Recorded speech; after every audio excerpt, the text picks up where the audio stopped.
Hi, I'm Pattu from freefincal. Today, let's talk about the only reason why you should invest in index funds and why I don't.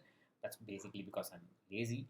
But before I begin, I want to tell you that I will be speaking uh, online tomorrow about the debt fund crisis and investing beyond the lockdown, that is the market outlook post lockdown for the Tamil Nadu Investors Association. So the entry is free. It will be via a Microsoft Teams link. I have shared the link in Facebook group Asan Ideas for Wealth.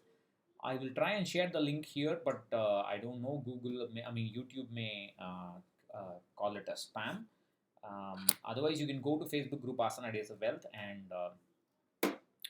you can have a look at it. Otherwise, what you can do is I will also share it in the Facebook page of freefincal.com and Twitter page of freefincal. You can head over there and see the link. So that would be easy.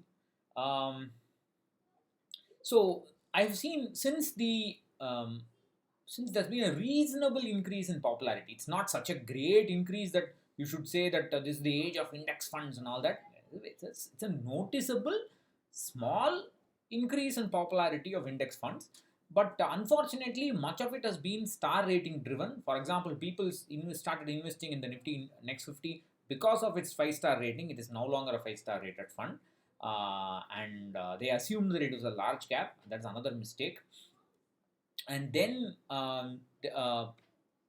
people started assuming that large caps, because of the SEBI regulation and so on, large caps, actively managed large caps funds would not be able to beat the index funds, and therefore they said the index funds are good. And then when they wanted to start investing in the index funds, they started looking for the fund with the best tracking error, lowest expense ratio, this, that, and so on. As usual, the best fund business.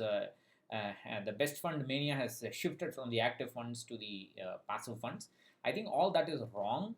Kindly don't do that. There's only one reason why you should be investing in passive funds, and that is what is called as fund manager risk or active management risk.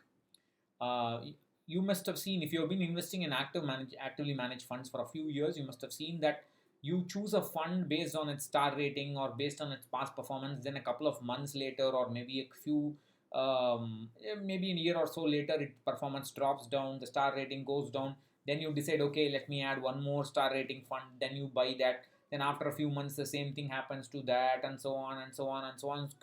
Soon, when you look at your portfolio, what was one fund is now 30 funds. So this is the big problem with actively managed funds, especially when you do peer comparison. I'm not even talking about beating the benchmark. Even if they beat the benchmark, because they are not the best, you feel compelled to try and buy something else and so on.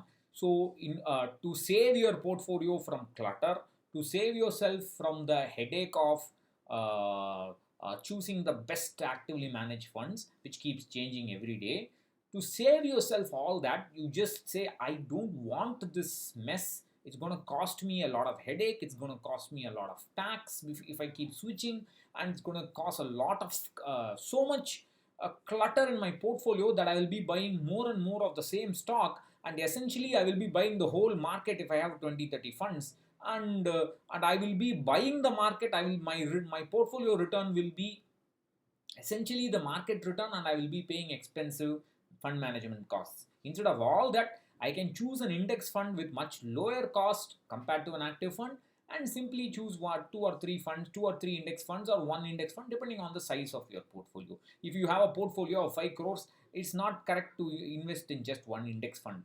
An equity portfolio of 5 crores, you can't put all of it in the same one index fund from one AMC. That I think is just too much of concentration risk with one. You may have to spread it between 2 3 AMCs. But when you get to that level, you can worry about it. Don't do it now. I have seen people say, I want to invest 5,000 rupees in 5 funds. Don't do things like that. I mean, 1,000 rupees each in 5 funds. That kind of thing is silly.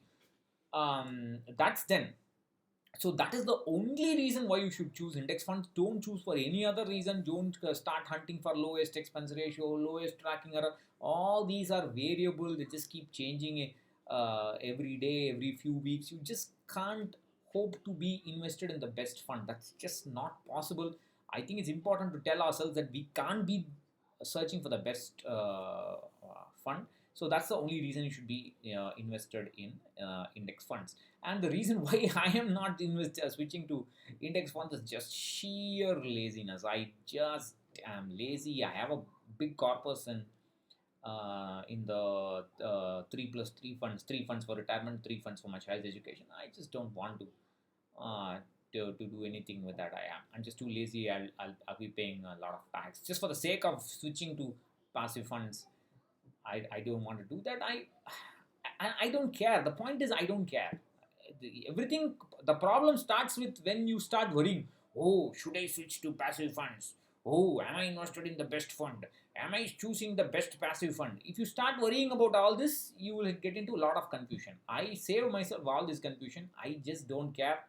I set and I don't ask other people what we have to do. That's where the confusion becomes even worse. If you ask investment advice in Asana Ideas of Wealth, it's the worst thing that you can do to your portfolio.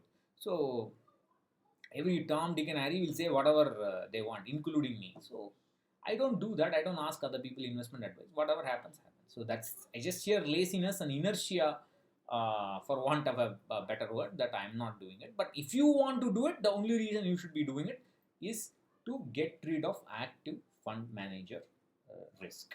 So that's what I wanted to say. If you're interested in my talk tomorrow, 10:30, I will leave the link in the freefincal YouTube channel. Not freefincal Facebook page, not YouTube channel. freefincal Facebook page, freefincal Twitter page, and you can follow it from there.